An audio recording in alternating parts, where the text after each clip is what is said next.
Assalamualaikum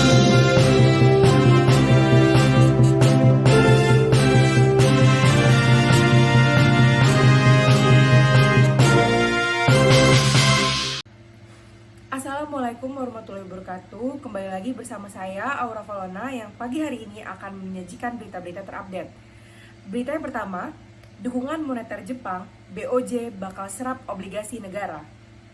Bank Sentral Jepang atau Bank of Japan, BOJ, akan membeli obligasi pemerintah berdurasi 5 tahun hingga 10 tahun dalam jumlah yang tidak terbatas dan tingkat bunga tetap.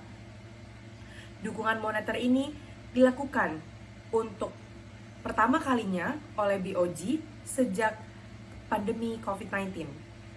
Gubernur BOJ Haruhiko Kuroda mengatakan langkah ini merupakan bagian dari upaya Bank Sentral untuk meredam spekulasi pengetatan kebijakan sejalan dengan inflasi yang masih rendah.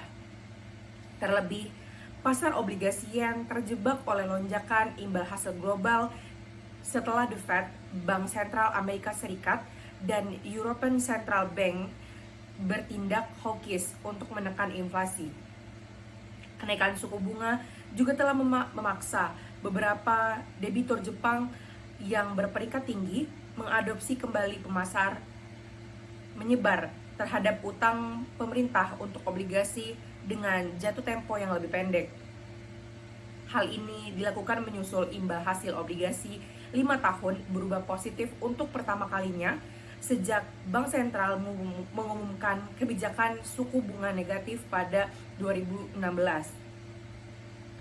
Akan ada lebih banyak visibilitas sehingga peminjam dapat merencanakan penjualan obligasi mereka dengan lebih baik jika suku bunga stabil, kata Shunsuke Oshida, Kepala Peneliti Kredit Manulife Investment Management Jepang, dilansir Bloomberg Senin 14 Februari. Dia menambahkan bahwa langkah otoritas moneter negeri Sakura itu juga dapat mendorong lebih banyak perusahaan swasta menerbitkan surat utang.